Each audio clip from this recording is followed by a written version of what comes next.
হাদিসের বর্ণনা অনুযায়ী রূহ তখন গোসলদানকারীদের মিনতি করে বলতে থাকে, আমার শরীরটা খুব সাবধানে ধরো, আমাকে জোরে ঘষবে না, আমি খুব ব্যথা পেয়েছি।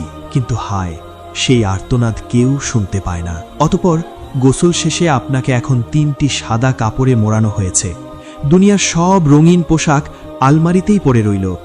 আপনার সাথে যাচ্ছে শুধু পকেটবিহীন এই সাদা কাফন।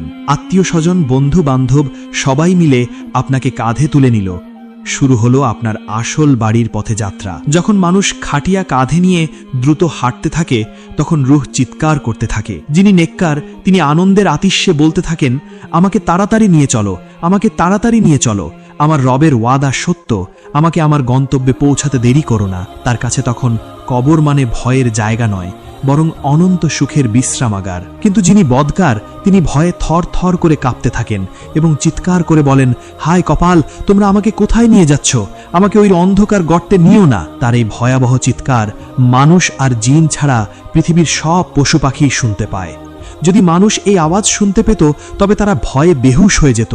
অতঃপর খাটিয়ার কাঁধ বদল হচ্ছে, পরিচিত রাস্তাগুলো পেছনে পড়ে যাচ্ছে, সামনেই দেখা যাচ্ছে বাঁশঝাড় বা নির্জন কোনো স্থান যেখানে মাটি খুঁড়ে রাখা হয়েছে। অবশেষে সেই মুহূর্তটি এসে গেল যখন আপনাকে এখন নামিয়ে দেওয়া হচ্ছে মাটির সেই ছোট্ট কুঠুরিতে। যাদের আপনি সবচেয়ে বেশি ভালোবাসতেন, যাদের ছাড়া দুনিয়াতে আপনার এক মুহূর্তও চলত না, তারাই আজ নিজের হাতে আপনাকে এই অন্ধকার গর্তে শুইয়ে দিচ্ছে। তারা মুখে বলছে, বিসমিল্লাহি ওয়া আলা মিল্লাতি রাসূলিল্লাহ, আল্লাহর নামে এবং তার রাসূলের তরিকায় তোমাকে সঁপে দিলাম। আপনাকে ডান কাত করে শোয়ানো হলো, গায়ের বাঁধনগুলো খুলে দেওয়া হলো।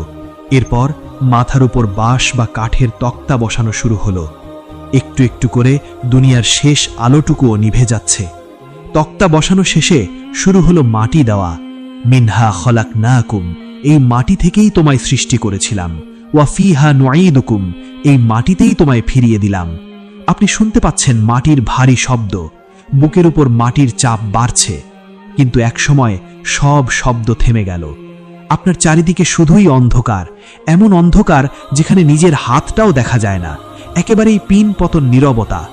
এই সময়ের বর্ণনা দিতে গিয়ে রাসূলুল্লাহ সাল্লাল্লাহু আলাইহি ওয়াসাল্লাম বলেছেন, মৃত ব্যক্তি তখন তার স্বজনদের চলে যাওয়ার পায়ের জুতার শব্দও শুনতে পায়।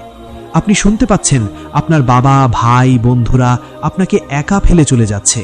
যেই দুনিয়ার জন্য আপনি সারাটা জীবন এত কিছু করেছেন, সেই দুনিয়া আজ আপনাকে মাটির নিচে রেখে উপরে হেঁটে চলে যাচ্ছে।